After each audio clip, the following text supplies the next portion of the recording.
I'm your host, Tony Clement, here at the News Forum with Thomas Caldwell. He is chairman of Caldwell Securities in Toronto. Tom, I want to keep talking about 2023, what's on the horizon.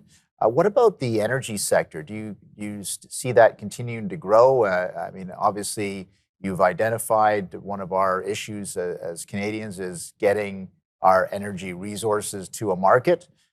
So please comment on that situation.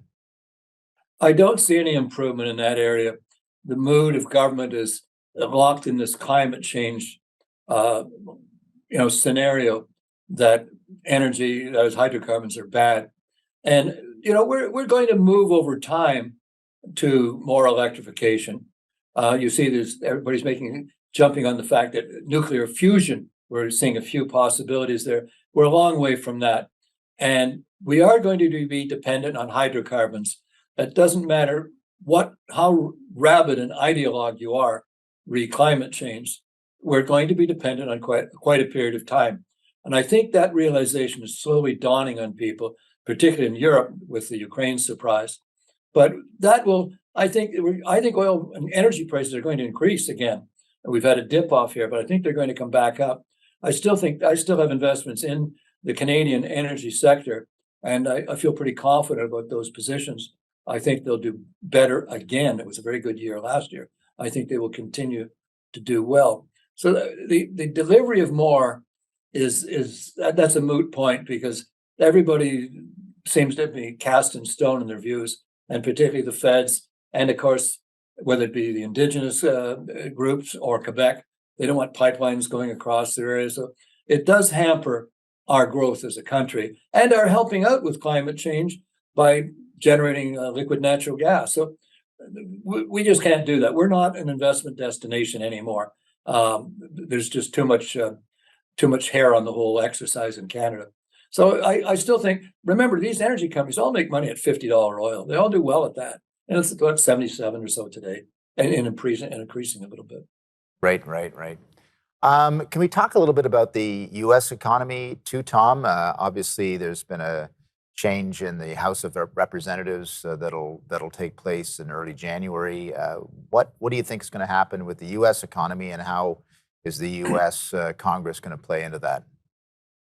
The beauty of the U.S. system, and ours has great advantages in other areas as well, but the beauty with the U.S. system is it does renew itself, or has the capacity to renew itself every couple of years.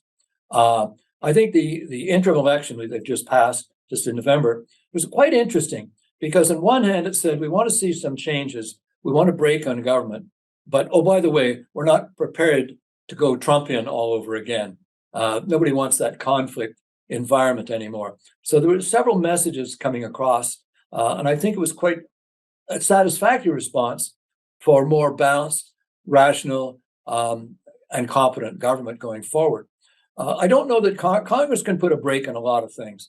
The House of Representatives is the one that really helps with the Republicans.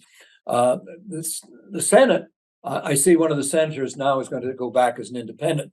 So it's 50-50, but it's still the Speaker of the Vice President has the casting vote. So they still have a majority in the Senate, but they can't get away with much in the way of, we say, frivolity without the House of Representatives on side. So it does provide a break on a lot of what we have seen there. And society is going through a really interesting exercise. I was thinking about all these protests around the world, Tony. Mm-hmm. There's a common theme to them all. Now, they're different reasons. I mean, right. China for its reasons, Canada for its reasons, the United States for its reasons, Russia for its reasons, Tehran for their reasons. But underneath the reasons is the same theme. It's ever intrusive government in people's lives. That's the real thing, whether it be COVID or whatever. People are demanding more freedom, or they're demanding to preserve what freedom they've got. Because right. The pressures we're all under to be politically correct, to say or think or believe or act in a certain way. That goes against human nature. So it's interesting to see the sociological stuff we're going through. And remember, sociological works its way into the economy eventually. So I think we've seen a high watermark of government imposing itself into the freedom of people's lives. So it's just interesting. It's just an observation, not a big theory at this point in time. No, and obviously there has been a lot of protest in 2022 that has broken out in various places. You mentioned Iran, of course, and China. So yeah, I mean, there's that the common theme is freedom and being able to live one's own life without an authoritarian regime overhead. We're going to take another little break. We'll be back with our guest after that. Please stay with us.